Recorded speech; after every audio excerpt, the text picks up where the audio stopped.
We are going to use this last half an hour with a guided reflection by Professor Yona Rosenfeld, who is a social worker, who has earned the Israeli Prize for Social Contribution, Yoram, and the last era was the 16th in the world for contribution to mental health. And please.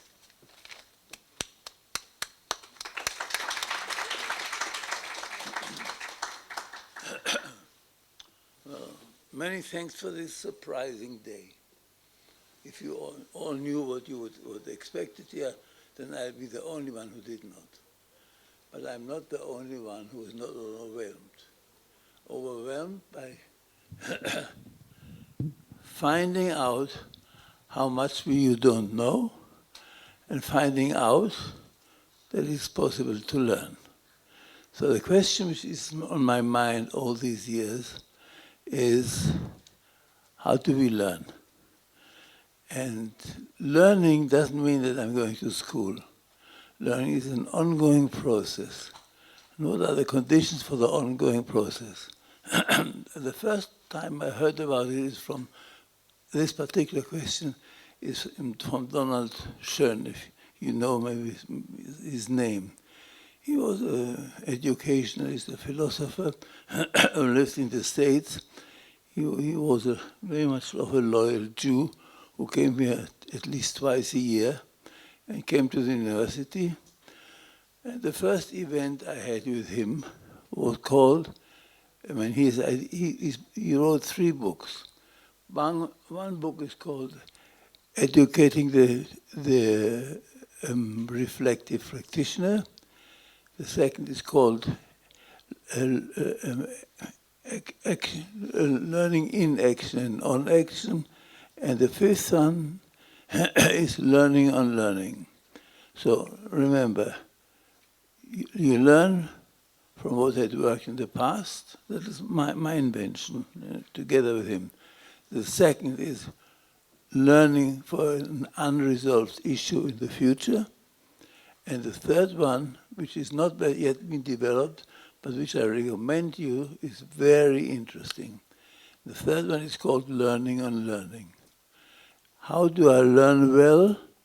And how can I learn well again? Because I know how I learn well. That is, and the main thing is, none of them is doctrinaire. There's no doctrine, do this. You don't have to pray to any of this. The main point is it's ongoing learning. It's not learning by heart. I'm not against learning by heart, if you like it. By heart, especially if it comes from the heart also. But it is the ongoing learning, and how can we become ongoing practitioners? Not only because I'm a social worker practitioner, you also sound a little practitionerish. I certainly, if I write about it, I write a book, and the motto is going to be by Irith. There are some people who want to explain the world, there are others who want to change it. I want to change it, and in those terms, I'm a total disciple of Irith. And it's an interesting idea. Now, what I want to do here is not preach to you anymore, but to illustrate. And I've learned from, my luck has been, this is part of my pretty long autobiography, my luck has been that in 1924, I came to London. I got a scholarship at the London School of Economics from the mandatory government. And in my third year, I was placed in the Tavistock Clinic. And for some reason, there was somebody who called John Bowlby. And there I learned how much I don't know and what there is to be learned. And I must say, I am this gratitude to Bowlby, attachment.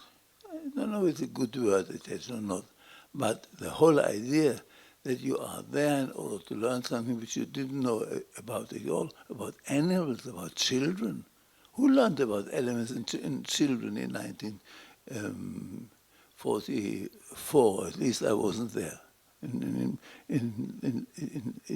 London was different. And then I was interested in the conferences on learning and knowing, and Tavistock conferences. In Israel they're called Ofe conferences. And there I learned one thing which I want to repeat now. And the thing which I want to repeat is that I want to help you to begin to becoming reflective learners.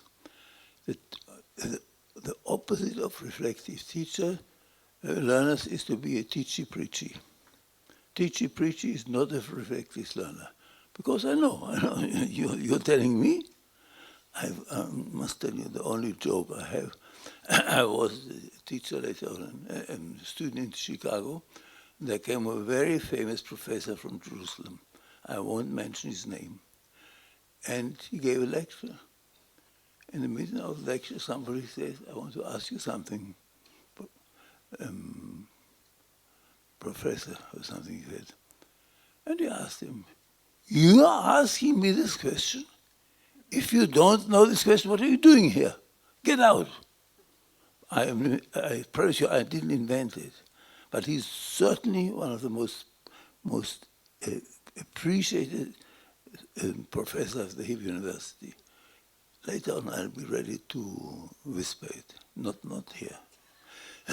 Now, what I want to do now is that everybody thinks for a minute, not more, and then tell something reflective about what has this day meant to him. What was important for him there?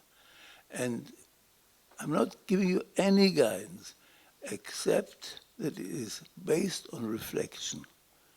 Reflection is an interesting thing. Reflect, yes? Reflect and just to think. It's not to make an exercise, no, just open to reflect. And reflection, is somewhat connected with feelings, if you didn't know. It's not just connected to theory. And we have to bring the theories in, the emotions in. So I suggest that we hear a few comments. There'll be 1 minute of silence, and then people can say that they want to say something. 1 minute has passed. Yes, you want to say something? Yona? Yona asks Yona whether you want to, you say something. Did you have any reflection? No, I'm sorry. Okay. May I say something? Yes, sure. What do you say? Okay, please. I want to say something. But I wish that somebody would take notes. Somebody can take notes? Because we will learn something. Look, this was one of the first meetings of this sort, and it is a turning point for further learning. Therefore, it's important to learn what we learned today. There are 2 points. Which are amazing for me. One of them was on the way to the conference. For quite a long time, I'm wondering how come Yona was the one person that I invited at the beginning of the neuropsychoanalytic.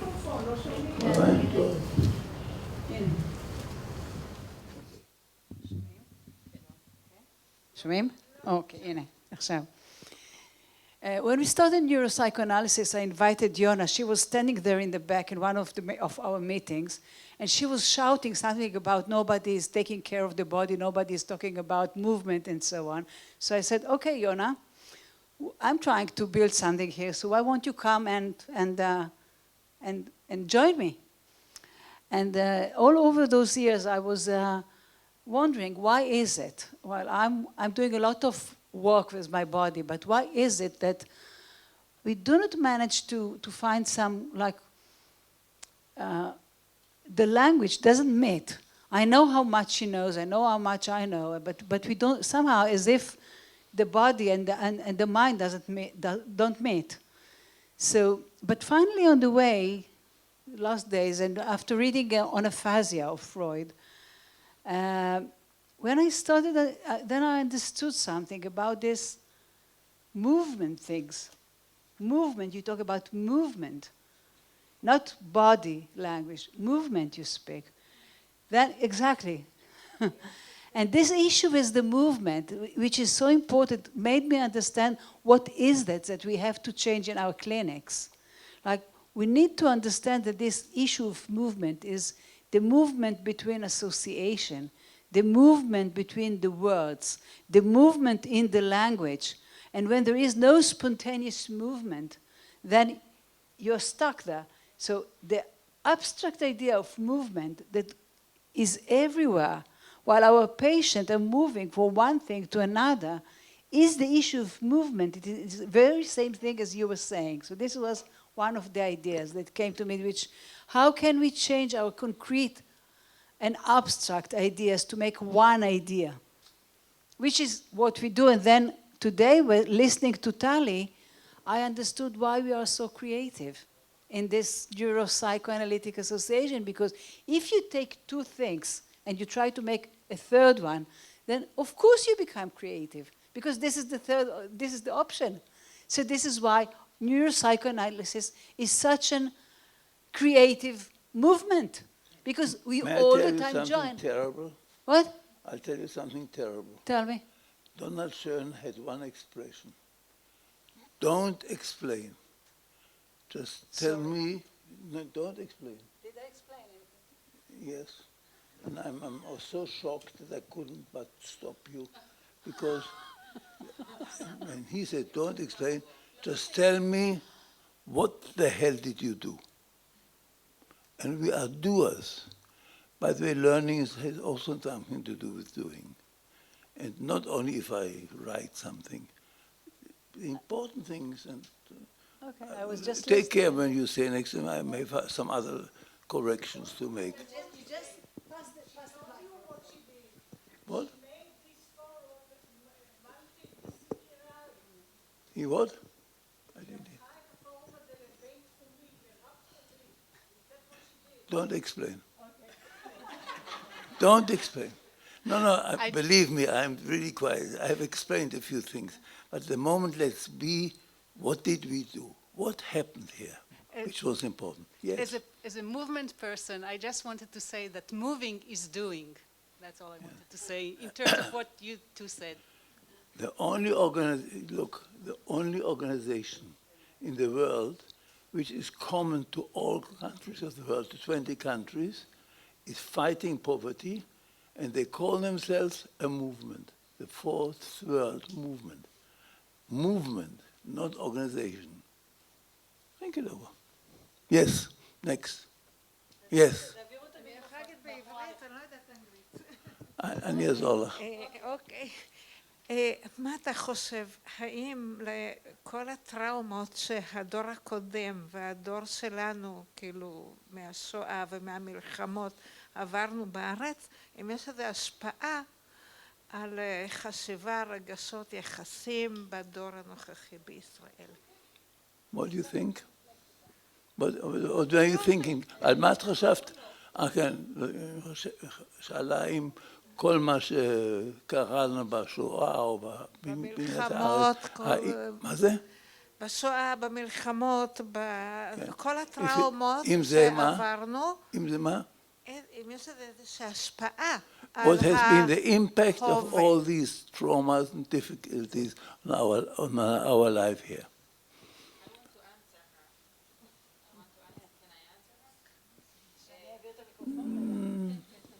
Contemplate. Look, contemplate.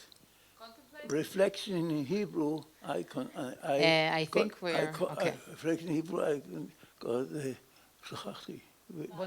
בוננות.